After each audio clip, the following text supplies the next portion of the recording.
just do it with Miami Dolphins.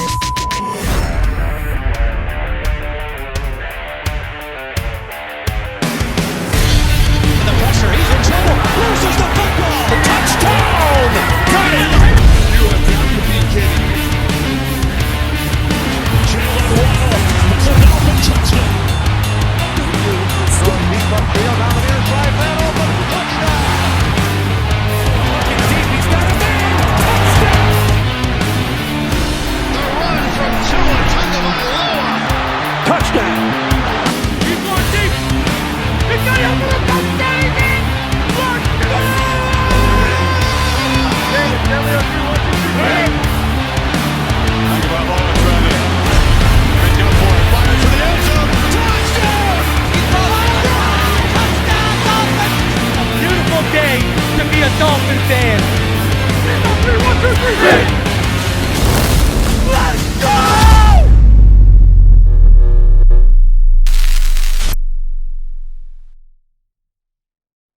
What is good, Fin Nation? What's good? It's your boy Reason, and we are back for another one. We have a very special one for you today. First time on the channel, the Miami Herald's own Daniel Oyefusi. Daniel, thank you for joining me today. Appreciate you taking some time out of your day, brother. Yeah, thanks for having me. Really excited. I'm really excited to chop it up for you. I know we've only had a chance to chop it up on Miami Sports Music before, but, I've made it abundantly clear, when you go through the old timers, the old guys who've been in the South Floridian media, Barry Jackson's my favorite. But besides him, you and David Feronas, I think, are doing the best job on the beat, bringing in some new blood. I've told you specifically, I love the stuff you do with the film breakdown.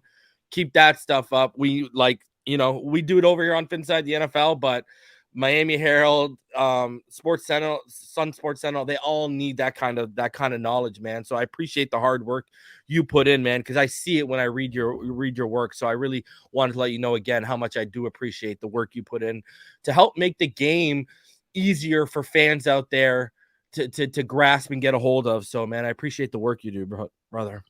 Appreciate the kind words, man. Okay, so let's hop right into it. This team has gone from 8-3 to 8-8. Now, everyone from here to Timbuktu on every platform has given their thoughts on why, their point of view of the collapse. So I'm going to just ask you, what's your point of view of this 8-3 collapse? And I'll just remind you before we get into it, a lot of fans don't remember the 9-2 93 season. And I have a podcast with Richmond Webb, and he actually recounted it this week. When they start off 9-2, then they lost Dan Marino, then they lost Scott Mitchell, and they started going on third, like DeBerg and Doug Peterson, and they fell to 9-7, and they didn't make the playoffs. So we've been down this road again, and as the saying goes, history repeats itself. But what's been your takeaway, and how have you seen this collapse, and why have you seen this collapse happen in your mind? Yeah, I think it's twofold. So, when you really started the peak of the season, which was, that fifth straight win against the Texans, I think that there's a very vastly different perception of this team, top of the AFC East, potential AFC contender. But in the back of my mind, I think partly in the back of a lot of people's minds, it was like, all right, how legit is this team? Because, it was a 5-game winning streak, and that's impressive. That's the best we've seen this team look so far.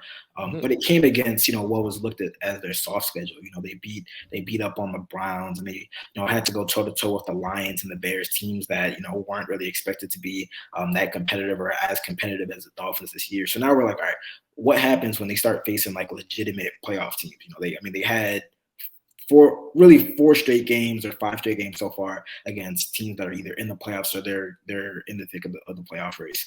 And we've seen that faced against better competition, better coaching, they've fallen short. Now, the second aspect to it, and it goes back to what I said to a lot of people before the season started. On paper, I thought this was a team that, at the most important positions, at, the premium positions, whether that be wide receiver, offensive tackle, pass rusher, cornerback, and then even quarterback with Tua, depending on, the leap that he was able to take this season. I thought that this was a team that could be as competitive as any team in the NFL. And again, at their peak, we've seen that. But frankly, and I know a lot of people don't want to hear this sometimes, but they just had some bad injury luck. I mean, there's no other way around it. It's not an excuse, it's context. I remember right around the time, right before Tua came back from his first concussion. I remember I was on Twitter kind of breaking down like the key guys who were either out of the lineup or banged up, and it was like Tua was out. Teron Armstead was just about to miss that Vikings game. Xavier Howard was dealing with the groin injury. Byron Jones hadn't played, and he's not going to play this season. Nick Needham was just about to be lost for the season. Brandon Jones. I mean, these are like a lot of really key players that are important fundamentals of what the Dolphins want to do on both sides of the ball. So I said, barring health, I think that they're going to be competitive. I mean, I had them as an 11-6 win team. Now, ironically, if I didn't have them making the playoffs at 11-6, I thought that the AFC was going to be that competitive, and I don't think it wasn't as competitive as I had thought entering the season. But still, if they had the best, injury diagnosis and health diagnosis possible, I think this is, if Tua is able to play a couple more games or all these games, I think this is around an 11, maybe 12 win team. But still, I mean, that's not how the game is played. The game isn't played on sliders without any injuries and, perfect luck. I mean, they had a lot of very fortunate bounces in the early half of their schedule. They haven't had as many in the second half. They've also had some injuries and just not as many adjustments, not as much, just all, collective football and complementary football being played on both sides of the ball. So that's what happens. Like, I know a lot of fans want heads to roll and they want people fired. And I'm sure regardless of whether they make the playoffs or not, there will be some changes. But I don't think this is any grand indictment on, the multi-year strip down and rebuild and what they've done. There's going to be some hard questions and some tough conversations in the offseason, but I don't think this is a team where it's like, all right, we're looking at them. It's like, all right, this is the best that we're going to see. I mean, I think that this is a very strong core that, with some retooling and some changes and some luck, because people just don't really understand. Like, it's one thing to be a good NFL team and be a competitive, a talented NFL team, but you got to be lucky too. I mean, a lot of times to this time of the year, when you get to the playoffs, it just comes down to kind of like some fluke stuff happens, some luck. One guy is able to play, one guy's not able to play. A lot of times it comes to really fluke stuff like that. But I don't think this is any big indictment on the franchise. And, obviously I'm kind of naive because there's a lot of people who are in South Florida. They're born and raised here. They've seen the team for the last 2+ decades. And they're like, oh, I mean, hey, this is deja vu for us. But I think this overall, this franchise is in a good spot.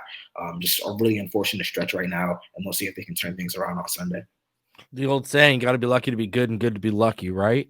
Before we get into heads rolling, because that is something we're definitely going to cover here, because you do, I know you watch the All-22, I know you do your homework here. I wanted to get your thoughts on the offensive line, and the run game specifically.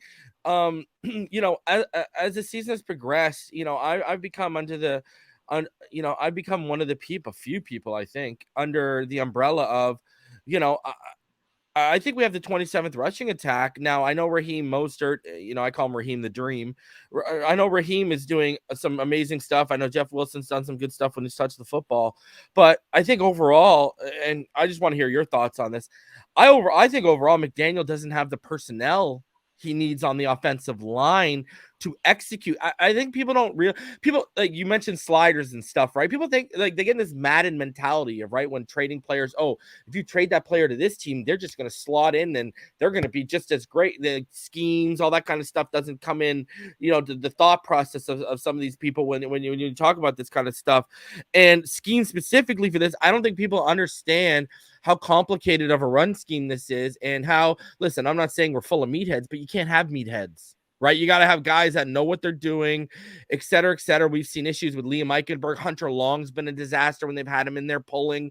I mean, we've seen it all over. What are your thoughts on the offensive line? Because I've always, even through the Flores regime, I've always said, listen, this offense will go as far as the offensive line will take them. Yeah. What do you think about the lack of personnel? Because, brother, I think, and we'll get into Crossman and Boyer and what I think of that, but I think not only Boyer and Crossman were stuck to McDaniel when he arrived, I truly believe Liam Eichenberg and Austin Jackson were given the assets they invested, and they knew who McDaniel was bringing in. It was one of those things, hey, could you give him a year with all these people you're bringing in and see if you can get them right? And I think because of that, it's hindered what he's wanted to do in the run game. Your overall thoughts on if McDaniel has the personnel to even properly execute the run game he wants to? Yeah, I agree with you wholeheartedly. I think that they made some really smart moves in the offseason. Obviously, bringing Teron Armstead, albeit he's banged up, and we don't even know if he's going to be available for the regular season finale. But when he's been in the lineup, he's been very good at Pro Bowl level. Connor Williams, I know a lot of people were very they were kind of turned their head and they were kind of confused when they heard that he was being moved from guard to center, but that's been a really great move. They've really got Robert Hunt continuing to play at a high level. But the two question marks for this offensive line, and again, like you said, this is the offensive line and a scheme where you have to be all united. You all have to be on the same page in order to execute it at its highest level. The question marks really were going to be about those two kind of holdovers in Liam Eichenberg and Austin Jackson. And unfortunately, I think that we're going to come to the end of the season at some point, whether it's this weekend or whenever it is in the playoffs, where we still really don't have like concrete answers on them because they were lost to injuries. Obviously Austin Jackson is still out with his ankle injury, but we only saw him for about 2 games and not even 2 full games. Being hurt in the regular season opener and then being hurt again against the Texans. We really haven't had the opportunity to see what he can do in this scheme. And I think that they were really excited about what he could do with his physical traits. And then obviously with Eichenberg, who, they've praised him. They've said that his play improved before his knee injury back in week 8. But he definitely was kind of the weak link of that offensive line. And I think when Robert Jones was in there, he did a very nice job. And we did ask that question this week, why did Liam Eichenberg get the nod over Robert Jones when he got back? The assistant coaches will tell you, and they told us that, they thought that he was really trending upward before his injury. And the film was saying that. Like the film was saying that, yeah, right? I believe that, but there is also that factor of, hey, we can't bench these guys who we have devoted. I mean, they traded up to get Eichenberg. They just can't really afford to bench these guys and not really see what they have. So again, part of those kind of tough conversations and tough decisions, and kind of they're gonna have to. A lot of people are gonna have to sit in a room and have some hard conversations. It's like, all right, we went through this one year. McDaniel was able to bring in a lot of his guys, but in some cases he was kind of. He did have to kind of work with some holdovers. You might get to a point where like they say, hey, we gotta move on and we gotta get guys who we know best fit this system. Overall, I think the offensive line has been actually better than a lot of these like advanced stats and metrics will tell you. I actually think they've been pretty good. I mean, obviously much better than last year. But yeah, I mean, it has been a struggle to run the ball, especially situationally. I know a lot of people would like them to run the ball more. I think we definitely will continue to see that this weekend without Tua and potentially without Armstead. But I mean, at its core, when everybody's healthy, this is a passing team. I don't think that the attempts is necessarily the issue. And McDaniel has said that several times this year. It's not the attempts, it's the execution and the efficiency. And it's like, all right, when we get to 3rd and 2, can we run the ball? Can we line up, in shotgun, we line up under center and we hand it off? Can we trust that our guys are going to get the push and be able to get those 2 yards? That's really been the problem. It hasn't been the number of attempts. It's just the fact that they can't get that efficiency and balance when necessary. Yeah, like I've said this, I don't think it's not about trusting Jeff Wilson or Raheem to get the yards. I don't think he trusts he's going to get the push from the guys, especially in the interior. I mean, you said something about Robert Hunt. I actually think Robert Hunt has taken a little bit of a step back this year. I mean, you see him last week and he's lunging and olaying guys through the A gap. And then, you see he's taking key mental errors, and we haven't seen this, key holds on 3rd downs. And I'm a Robert Hunt guy. I think he could be an all-pro guard, brother. Yeah.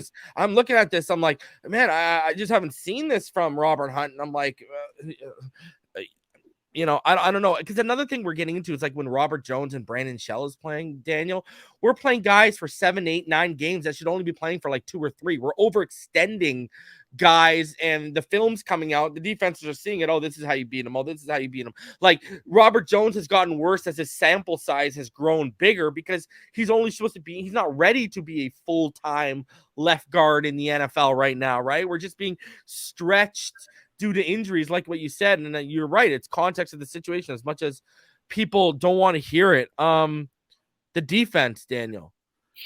I'm a defensive guy, so.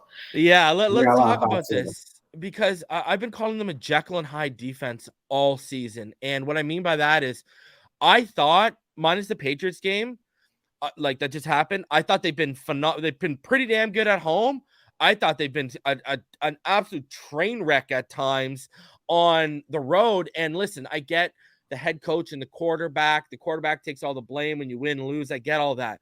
But I do not understand why people have been absolving the defense of any blame here when situationally we can go to the Bills game, 3rd and 17. You got to get off the field. LA Chargers, that game-stealing drive, weren't they in we had them in 3rd down, 3 or 4 times on that game-stealing drive, and they converted every single one.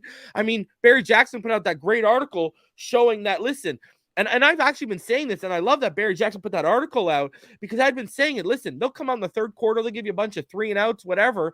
Come the 4th quarter, though, they'll give up that back-breaking, game-sealing, kill-the-clock drive that we can't recover from.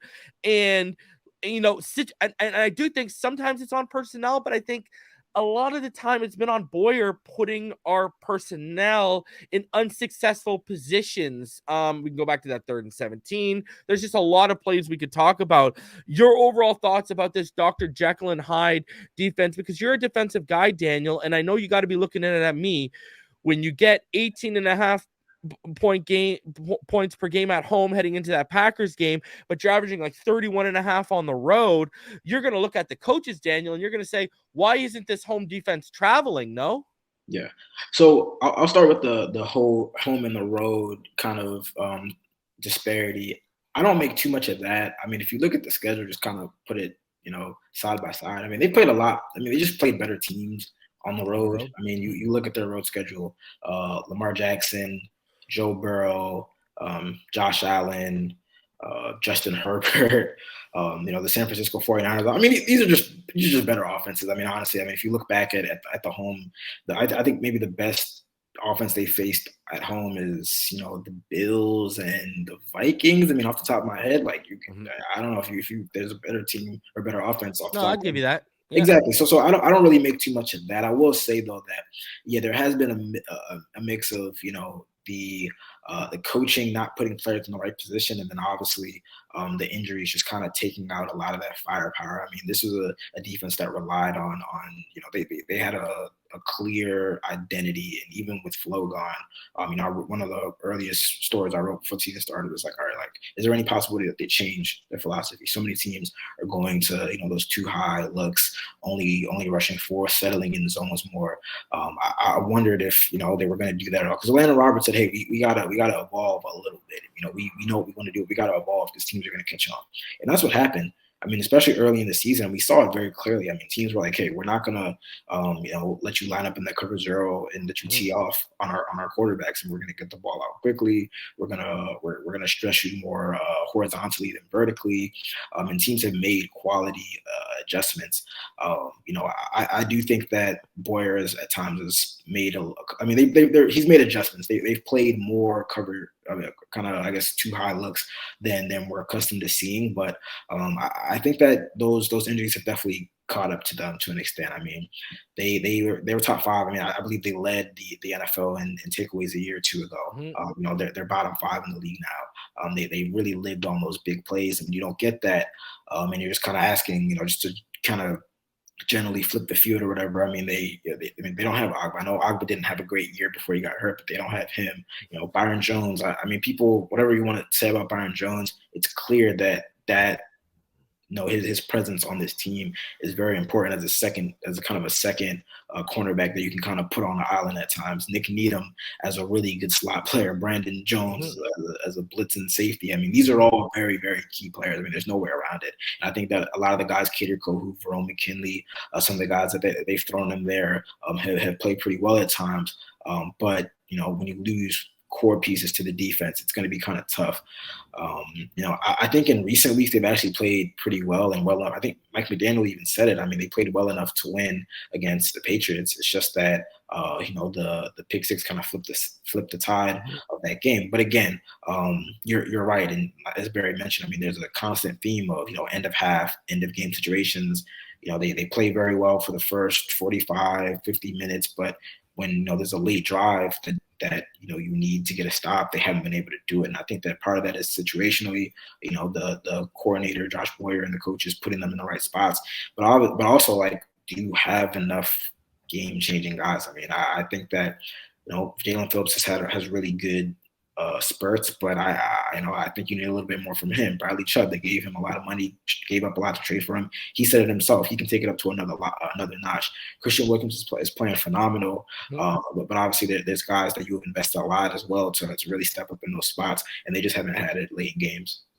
Yeah, I mean, look at you're 110% right. We went from top 5 to bottom 5 in takeaways, but we also went from top 10 to bottom 10 in scoring defense, right? Then that was our mixture, be a top 10, top 5 scoring defense, as well as be a top 10, top 5 in takeaways, and that was basically our recipe. And now we've kind of fallen by the wayside with both of them, and it's just you're seeing a different defense, but like.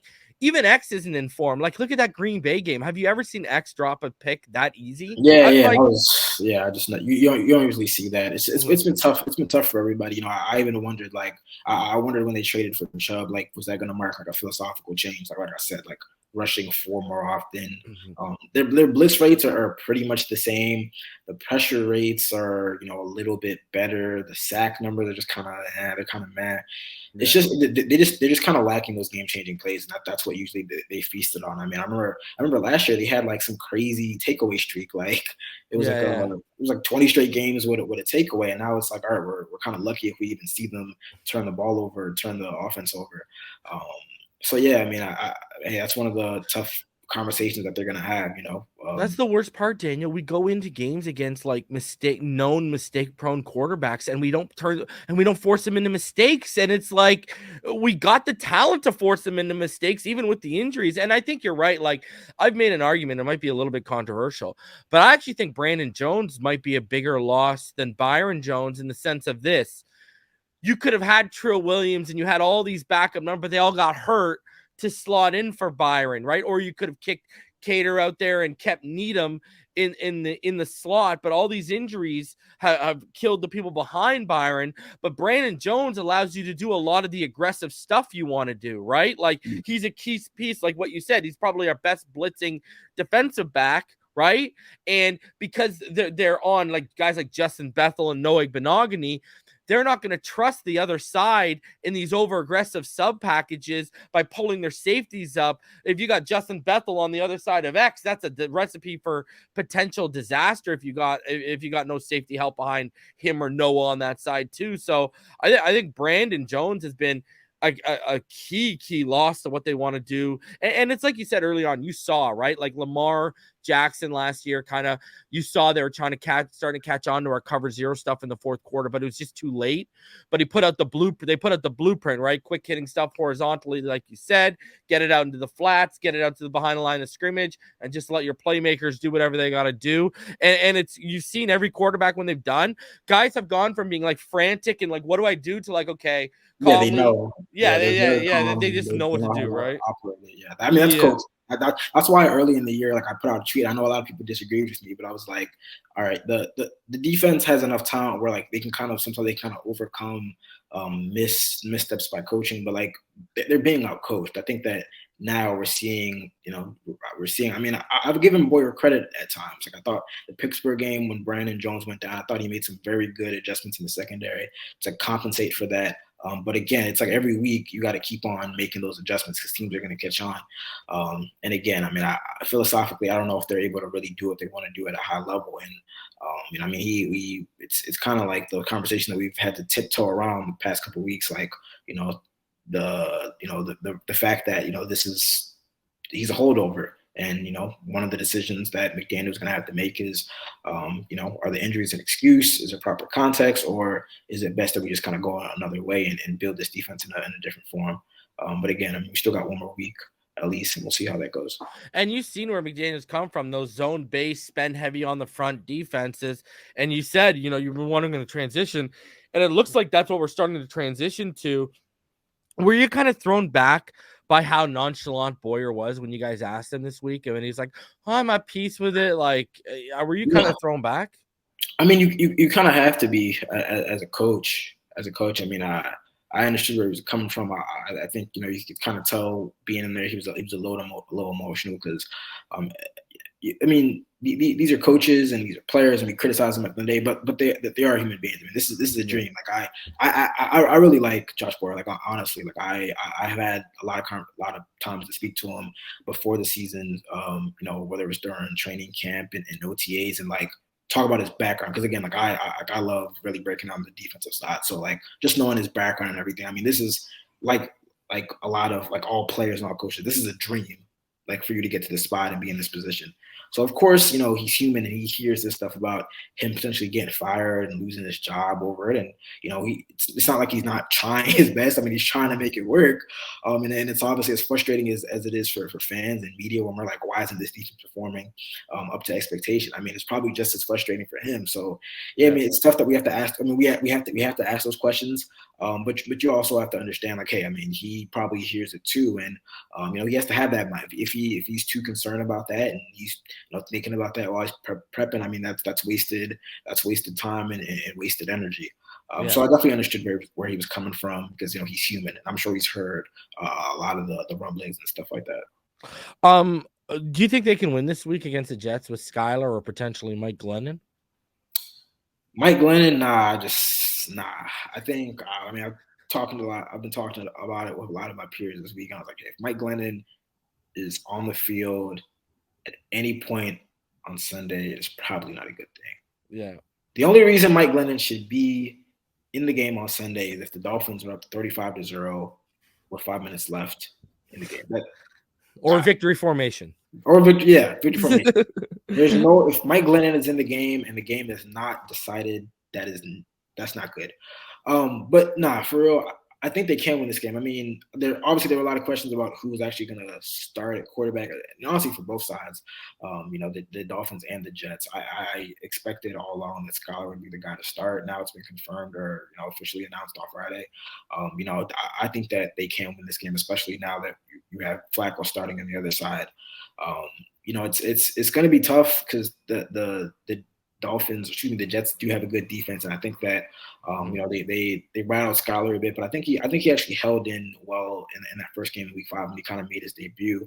And overall, I know a lot of fans kind of soured on him, but I think that his play has been a little bit better than the stats have kind of indicated. I mean, you have to keep in mind that McDaniel and all the offensive coaches have emphasized how important this offense is in terms of timing and rhythm with the quarterbacks and the receivers. So you have a third-string rookie quarterback, who on a normal week with Tua and Teddy there, he's barely getting any, maybe 10% of the – he's getting a very small number of legitimate reps with the first teamers. So obviously it gets bumped up a little bit when he's the backup. But this is a week where I envision he's gotten the majority, if not all, of the first team reps. And he has a little bit of that kind of rhythm from entering mid-game last week. Obviously they got to run the ball a lot better. It's Ron Armstead is in there. I think that that bodes very well. I'm just not really sure if he's going to be able to go on Sunday. I frankly just don't know. But if he is, that bodes very well. If not, they still have to find a way to run the ball a little bit better. I think this is a game where, and I keep on saying it's crazy. I'm kind of hitching everything on the defense, but I think this is a game where the defense does step up. It looks like X is going to be back. Bradley Chubb seems like he's trending to where he's going to be able to play. The Jets have a couple starting offensive linemen out. I'm sure they'll play hard, but I mean, their season is over. So the Dolphins are going to be motivated, and I know I'm kind of contradicting myself for saying this last point, but they have generally played better at home. I think they do get a boost at home. But yeah, I mean, I think that it's not going to be pretty. I mean, Skylar Thompson versus Joe Flacco. I'm sure it's what everyone expected before the season started. For the playoffs too. Oh my God. Yeah, for the playoffs, nobody expected that, but I think that they'll come out. It'll be a tough game. I don't think it's going to be a blowout. I think it's going to be a low scoring game. But I think that the defense can kind of set up the offense for maybe some short fields. And it's kind of one of those 17, 13 games, and they find a way. And again, I kind of spoiling it, but I think that the Bills take care of business, and then they get in, and then we kind of do this dance for another week. Oh, geez, God, please. I know a lot of Dolphins fans are like, man, just take us out of our misery and end the season. But no, not me. No. The reason why I haven't lost my mind yet and snapped is because we haven't been out of the playoffs. So Give it to me. Listen, I've been a fan. I was born in 85. For the first picture of me as a baby is my dad holding me in his Merino jersey. Okay. I was talking with a friend yesterday.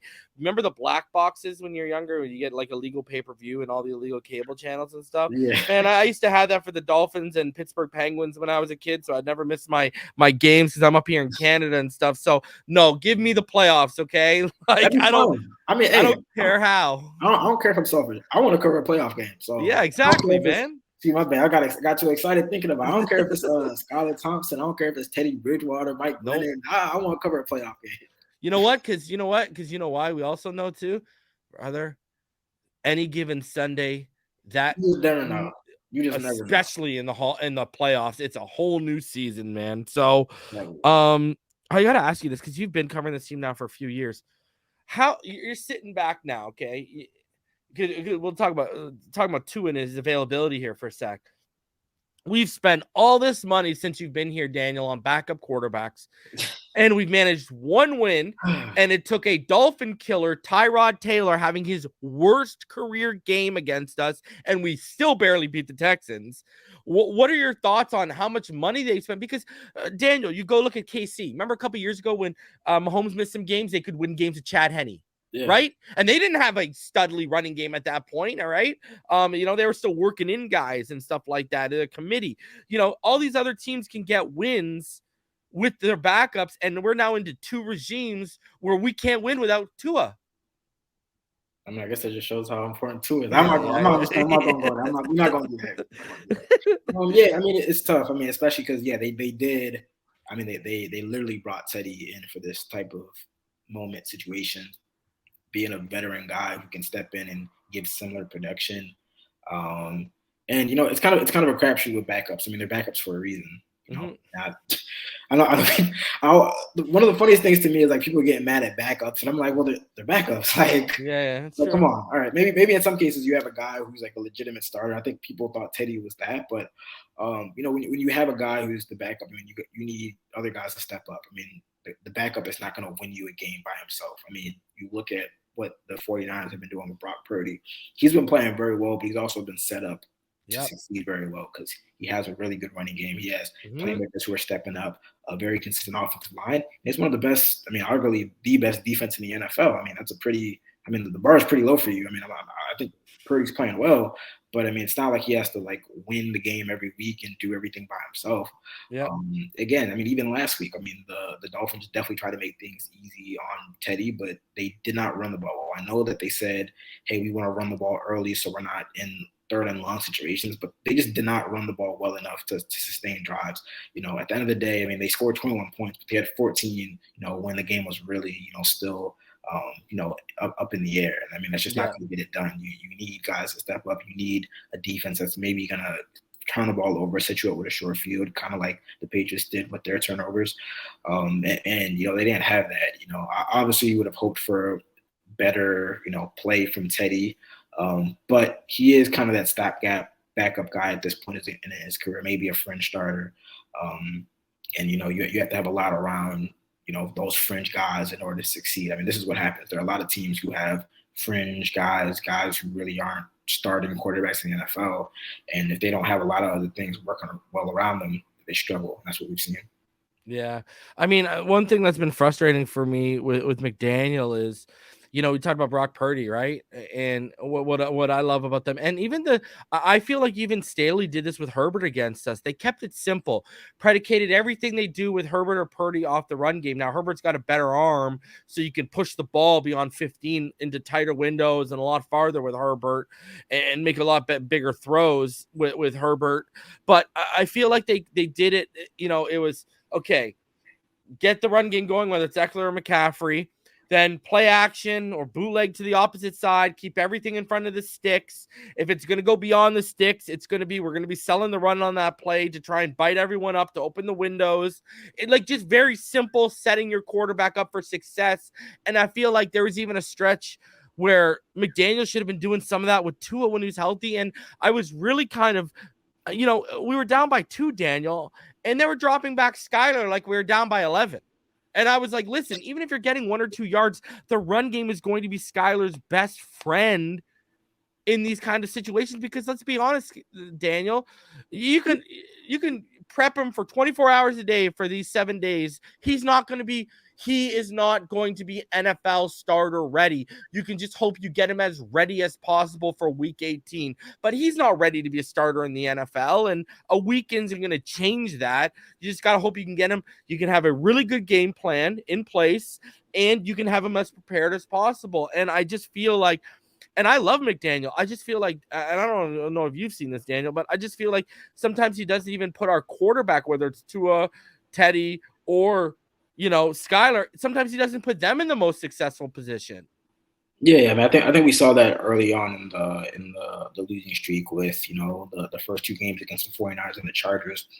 Kind of that insistence on really trying to push the ball downfield instead of like whether it was hitting the flats. I mean, that's one of the things that I thought I kind of praised the offense for during the winning streak. It was like, all right, they do a lot of that pre-snap motion, and it seemed like it was always the middle of the field or the flat that was open. Like regardless of what defense, what it was, one of those 2 spots was open, and it seemed like, all right, Tua was so great at, if the middle of the field isn't open, I'm gonna just quickly dump it off and take the flats. And it seems like a lot of that kind of went away, or maybe Tua himself was really forcing that as well. But I thought that the offensive play calling could have been better there.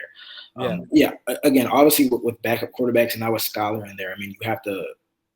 I know that they preferably like the offense to try to stay kind of similar, but at various points of time this year, McDaniel and Frank Smith and coaches have acknowledged that, there's some plays you just can't run. I mean, you got to run the plays that work best to your quarterback's talent, skill set, understanding of the offense, et cetera, et cetera.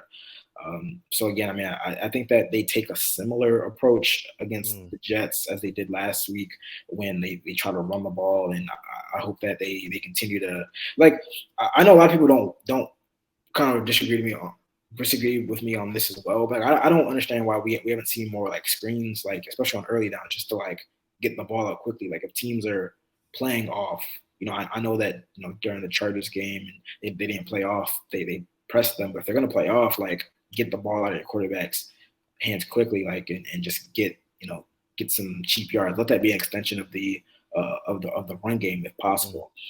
So yeah, I mean, the play calling definitely has to be better. I'd like to see a little, not as much early down or running, because I think the Patriots were kind of keyed on to that, especially early in that game. I mean, they kind of understood that it was going to be a run, and then if the circumstances dictate it, then we'll drop back. So I would like them to kind of mix it up a little bit, because again, I think that with a week full of reps, first team reps, I think Skylar is going to be pretty solid. I liked what I saw early in that Minnesota game before he got hurt. I thought that he was actually very poised. I know it was only 7 for 13, but I thought he was very poised. It didn't seem like he was too rattled at all. And I think that if they can establish the run, just run with a little more efficiency. I think that they'll set him up for a spot to succeed. We don't need him to be great. I mean, nobody, we don't need him to be great. If he can complete 60% of his passes, don't turn the ball over. He's athletic.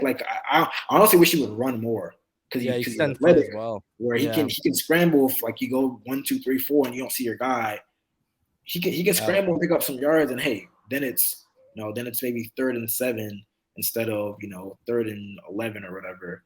I'd like to see him I think he's going to be a little more decisive, use his legs more, and keep the offense rolling. We don't need 30 points. You don't need 30 points to win this game. Yeah. If you can get to 21, 24, and the defense, does what it's expected to do, turns the ball over, this is a very winnable game. I mean, if the Dolphins don't make the playoffs because the Bills didn't take care of their business, that's a different discussion. But this is not a situation where we should come around on Monday and be like, wow, the Dolphins really didn't take care of their business and they lost that game to Joe Flacco and the Jets.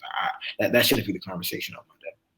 Yeah, and one thing about Skylar, I don't know if you saw this too, but I thought he was getting really more comfortable as his reps increased even last game, right? I look at that play he made with his legs, and then it got called back with an illegal formation, right? Yeah.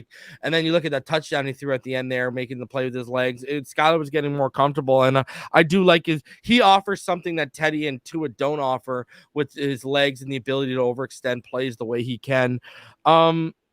Over emotional fan base, or a justified fan base in wanting these sweeping changes like firing McDaniel and moving off of Tua. What are your thoughts? Because I know what you're going to say too, and I'm here too. Listen, we can defend Tua's play. Tua's given us the film where we can defend. It's not Tua's play, and I'm a big Tua guy, but, anyone's going to argue and have their reservations over him being the guy in Miami over availability. Well, you can be as big of a Tua fan as you want. You can't argue that question. You can't argue that right now. What are your thoughts on this fan base? Because I know you've seen it on Twitter and all this kind of stuff. Are they justified, or are they being a little too emotional with demanding these sweeping changes and forgetting we got a rookie head coach and year one of this offense, etc.? Yeah, man, I'll say it's understandable, especially when you look back at, one of the stories I wrote was kind of like saying that how just kind of comparing how similar this late season stretch has been to that 93 season. And then when I kind of do my own history research through the archive, I'm like, wow, this happened a lot. Maybe not to this extent, but there's been a lot of, 3-game losing streaks, 4-game losing streaks, 5-game losing streaks to kind of end the season when they were in, a spot to potentially make the playoffs. So I understand it. But I mean, we were just in a position a month ago where everyone was, praising Chris Greer and saying, oh, maybe he's a lot better than we give him credit for. Yeah. So no, I mean, I think that, we have to remember that this is year one of this kind of new regime. Regardless of, I know there were a lot of Dolphins fans who were thinking, it's a 12-win team, a 13-win team, a team that can compete for, potentially a conference title. And at one point this season, at their peak, I kind of even crossed my mind, okay, maybe this is a team that can really give, the Bills and the Chiefs run for their money. And I'm still going to say it. I mean, if they can get moderately healthier, I don't know what's going on with Tua. I know we're going to talk about it soon. If there's any way he's able to come back for the playoffs and they get moderately healthier, they're going to be a hard out. I mean, we just saw them a couple of weeks ago against the Bills, and all the questions about snow and cold weather climates, and they literally gave the Bills just about everything that they could take. So I don't think that this is you need to blow it up and start all over again. There's a lot of young talent, a lot of established veterans who still have a lot of some very, very good years in them. I think that's obviously the biggest question in the offseason. What happens with him? We haven't heard from him. We haven't had any concrete details on, his latest concussion and whatnot. So that's obviously a big question mark. But, if he kind of clears and he's able to get back to the field at some point in time, I mean, there's a conversation to be had. But, I mean, this is a team that, they showed a lot of really, really promising things. And I don't think that despite what would be a very epic collapse, I don't think that you need to blow it up. You probably need to make some swift changes, but I don't think it's a blow it up, get rid of everyone, and then bring in a new person to try to clean it up. I think McDaniel actually cleaned up a lot. So let's talk about Tua. What are your overall thoughts on the season when he was healthy? I thought he was awful against the San Francisco game. I put the San Francisco game on him. The Chargers game, I think early on, especially, Waddle and Hill had some key drops. I don't think his guys were helping him. And when he's a rhythmic passer, one thing I've noticed about Tua, and I don't know if you've noticed it, but because he's such a rhythmic timing passer, people – here's my problem. People try to call him a one-read quarterback when, Daniel, we've seen the film. We've seen him go through his progressions. We saw him head on the swivel. We've seen it against teams like Detroit, Chicago. We saw it all season. My theory is he tries to force the rhythm. He tries to force the timing of that offense, and that's why that first read is usually Waddle or Tyreek, and he's forcing the read. That's where my thing is. He reverts back to kind of bad habits. His footwork isn't as immaculate, et cetera, et cetera. What are your thoughts? Overall, I mean, we're talking about a guy who would have thrown for over 32 touchdowns this year, maybe 10 interceptions and over 4,500 yards on pace for if he would have played every game this season. I thought he did get enough against Buffalo to win. And I thought before the concussion, he was lighting up the number 2 pass defense in the NFL, the Green Bay Packers, which now the number 2 pass defense heading into this weekend is actually the Jets. But what were your overall thoughts on Tua this season? And do you think he will be back if we beat the Jets this weekend and get into the playoffs? Yeah, so entering the season, I thought that this was a great situation. Like a lot of people, I thought that they were setting himself up. They were setting him up for a lot of success. I didn't anticipate they'd be this pass heavy, but when you bring in Tyreek Hill and when you have Jalen Waddle, I mean, I pictured that they'd be dropping back a lot, and I thought that they were going to put him in a position where obviously, I don't think he's a quote unquote game manager. I don't think he's anything like that. But I thought that they were going to put him up in a system where it's very clear what they need him to do. And like you said, they put him in a system where it's very rhythm and timing based.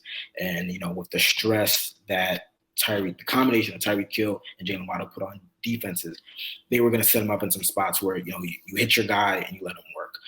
The yak hasn't manifested itself in the way that a lot of people thought as well. And I think that that's a kind of it's a credit to the guys that they have on the outside. But I thought Tua was having like a great year. I mean, at one point I thought that there were legitimate conversations about whether he should have been in the MVP conversation. I think that it's unfortunate that he's had this injury right now, and obviously this kind of tough stretch preceding it.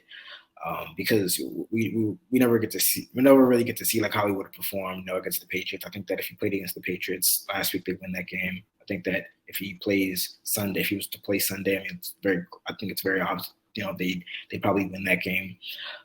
But you kind of go back to the question about his injury history and his availability, and I think that the body of work that he showed this year, despite this losing streak.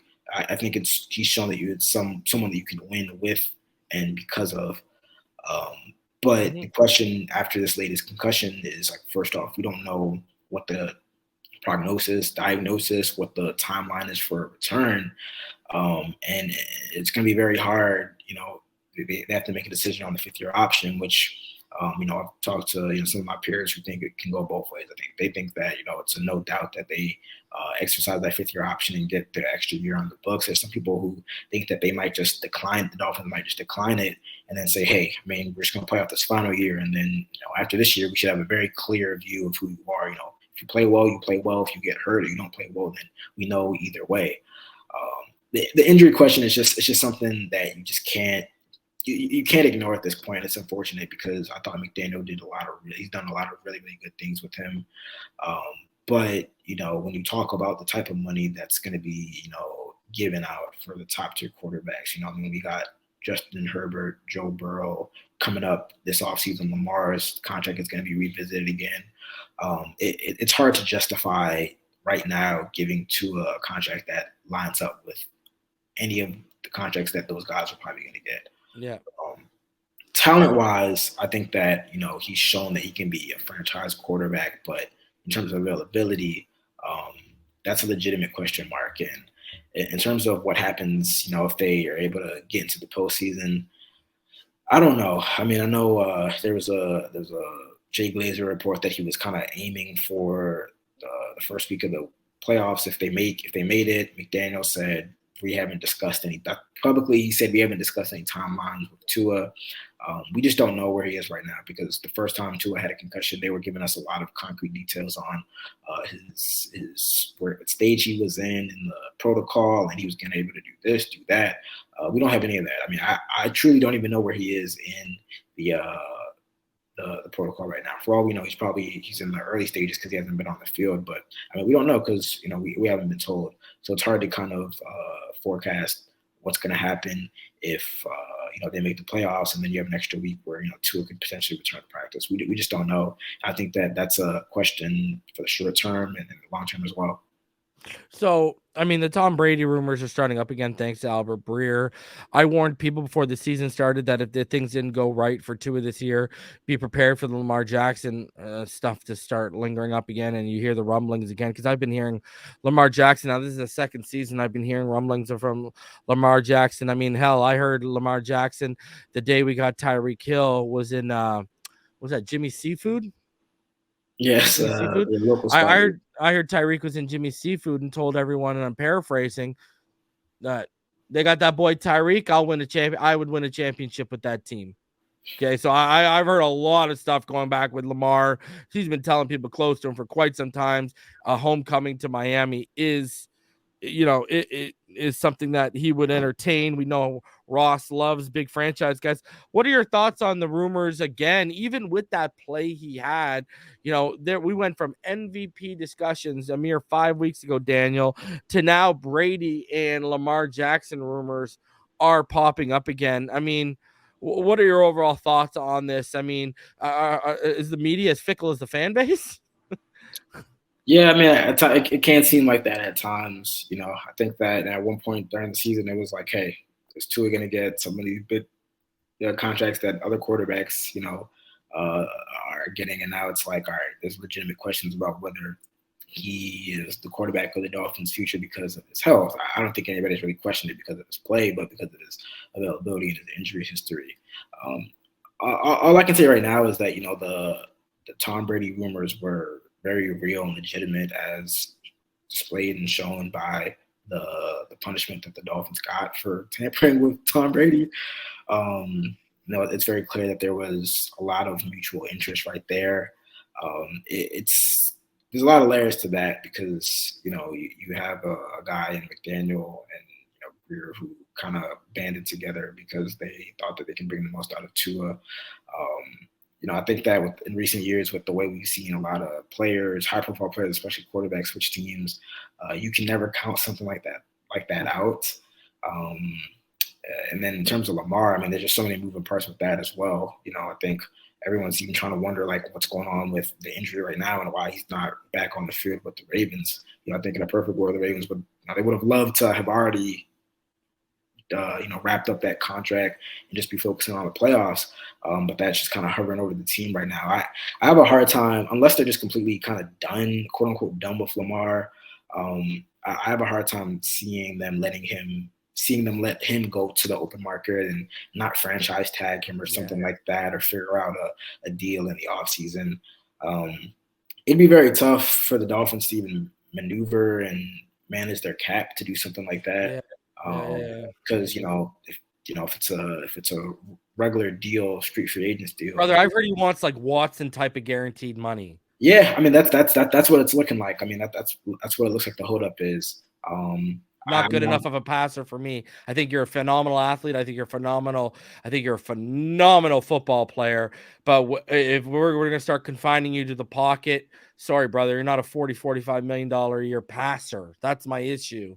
Yeah, it'd be interesting to see how many teams. I mean, I think that my perception and my belief, and just the way I've seen it since the Watson deal, was that a lot of people around the league and across various parts, whether it's agents, owners, execs, I thought that a lot of people thought that Watson deal was kind of an anomaly, and especially after you have Kyler Murray and then Russell Wilson to follow, and none of them got any guarantees close to that. I mean, they kind of reset the market aside from Watson, but nobody was. It didn't seem like anybody was really pushing for that deal, and it doesn't seem like an owner and a GM was ready to give anybody that deal. Obviously, Joe Burrow and Justin Herbert could be a different story. I'm sure they're going to get some crazy deals, but are they going to get the Watson deal? I mean, I don't know. I think a lot of owners were very upset that Watson got a fully guaranteed long-term deal like that. Daniel, you mentioned a key name there. Aren't you super interested to see how the Browns? Aren't you super interested to see how the Bengals are going to handle paying Joe Burrow and everyone around him when they're like one of the cheapest franchises ever, have been for like 30-40 years? Like, aren't you interested when they got to pony up for like I've heard they're going to trade T. Higgins this offseason. That's the quiet rumblings I've been hearing. I mean, we've seen a lot of times, there's kind of a history of, even with Mahomes last year. I mean, obviously Mahomes kind of has a different structure of deal, but the Chiefs were kind of up against the cap, and they kind of viewed it as we'd rather, trade Tyreek, get those draft picks, and fill out the rest of the roster than, kind of be bound to these big contracts and not have a full fleshed out roster. I think this upcoming season is going to be fascinating for quarterback deals because you have three legitimate franchise quarterbacks who have every right to demand. Like, I understand the players' standpoint and their mindset of, hey, this guy who was out for a year plus, had all these legal issues, and is right around the same age as me, he got a fully guaranteed long-term deal. I understand it. And I completely understand the owners and the team side that says, that's an anomaly. That's an outlier. We're not doing that. So it's going to be interesting to see if those deals are done, what the numbers look like. Especially with the play they've got for the money they've given. Holy. Finally here, because you kind of, you covered McDaniel and we've talked about Boyer and such too. I think Crossman, I think we got some special teams in the NFL arguably right now. Other rumors that are popping up right now, obviously Sean Payton. Again, you talk about, I don't think we got the financial or draft capital to acquire a guy like Lamar anyways. I don't see this team giving up a first round pick for Sean Payton. Hey, I could be wrong. They don't have a first round pick next year, so I don't know. They're going to have to dig into the stash for that one. There you go. And the one name that does make me curious is Jim Harbaugh. And I have heard rumblings privately that, I'll talk to you about that when we get off screen here, because I've heard rumblings about another coach, but I'll keep that between us when we get off screen here. Jim Harbaugh, let's stick to him. We talked about Tom Brady. I feel like Stephen Ross is just destined to bring the three Michigan amigos together with him and Brady and Harbaugh. I don't think Payton or anyone is a threat to McDaniel, but do you view? Well, I mean, maybe you do view Payton as a threat, but do you view as a guy like Harbaugh as a potential threat? Because we talk about over emotional and knee-jerk reactions. We talk about Stephen Ross, right? I mean, I'll be the one to say it. I don't need you to say it. I don't need him. The guy's got one foot in the grave. He's in the mid-80s. He's got no patience. He's got zero patience, okay? Zero patience, like an out-of-work doctor, all right? Nothing. And he wants to win. And are you worried that if we don't make the playoffs, that you could get a knee-jerk reaction from an impatient owner that wants to win and see a championship before the Grim Reaper comes knocking on his sweet door? I mean, a knee-jerk reaction is always possible when you have somebody in charge and, they control everything. Yeah. It's always a possibility. And I said it before, I'll say it again. I mean, I don't think I didn't foresee the Flores move coming. It would be that'd be very surprising for them to, because I mean, to not only you essentially be canning McDaniel and essentially blowing it all up.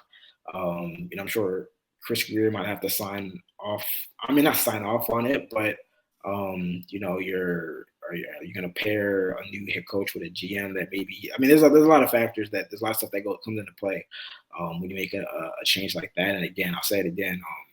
I think that McDaniel kind of cleaned up a lot.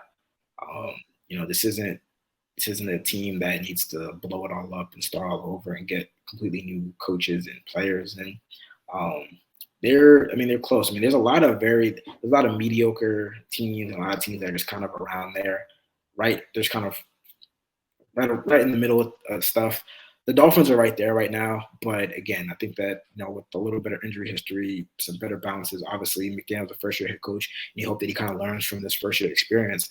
I think they're in a position where they can compete next year. I think they're still competing right now. This isn't like an abomination. It's tough because it's not only been the past couple weeks, but several years. But I'm just kind of wary of this is like those type of knee-jerk reactions are what kind of defines the bad franchises for a lot of years. I mean, the Dolphins have kind of been that, but I think they're in a spot where they're competitive, they're competing, and you have a young coach who it seems like the players are really, really gravitated to and bought into his message to kind of blow it up after 1 year and say, all right, well, because we lost a couple games and we missed the playoffs at the end, that's indicative that we're not going in the right direction. I don't think that'd be correct. I agree with you wholeheartedly. Man, Daniel, this is an absolute pleasure, man. I love talking ball with you, brother. I love talking ball with great football minds. It's a pleasure, man. Time flies by. Can you go ahead, plug anything you got coming out article wise, where everyone can find you on Twitter, et cetera, et cetera. Any final thoughts you got, man? The floor is yours, my friend. Yeah. I mean, as always, subscribe to the Miami Herald. You can get a online kind of sports only pass, and just get Dolphins, Canes, Heat, Marlins, all that good stuff. You can follow me on Twitter at Daniel Oyefusi, Oyefusi. And yeah, I mean, just excited to see how this weekend goes. You know, I've been saying it since the beginning of the week, and even last week. I think I'm pretty cautiously optimistic the Dolphins will find a way into the playoffs, and then we do this dance for another week, and we see what happens. But you know, regardless, I mean, if they make the playoffs, even if it's a one and done, I mean, it's playoff football. I mean, it counts. It means something. I think that, you know, regardless of how the season is, you know, kind of ended, the regular season at least, you know, Dolphins fans should be excited about that, because for a lot of people, they haven't seen it since 2016. There's some people who haven't seen it for, you know, a lot longer, and they haven't seen a playoff win for a lot longer. Yeah. So it's definitely something to be, you know, happy about. I mean, listen, before the season started, I said this season should be about making the playoffs and potentially winning a playoff game. And I always thought next year was going to be the AFC Championship contender, because usually year two in an offense, guys get more acclimated, they get more comfortable. And, you know, hey, from what we've seen from this offense might be historic in year two. We never know. So I mean, they were pretty lights out. Yeah. You know, up until December. I mean, that you can't, obviously, you know, they faced tougher competition, but I mean, they really started to get things rolling and clicking. So I mean, imagine what that will be in, you know, year two with the proper adjustments, maybe some tweaks here and there. Brother, hopefully, and just fix that offensive line, and I think the sky's the limit. No, you know, so, man, again, appreciate you for coming on, guys. I will see you on Sunday for the live reaction to the game. As always, everyone, stay happy, healthy, safe, and blessed. And again, as always, fins up all day, every day. Thanks for joining us, guys. Let's go!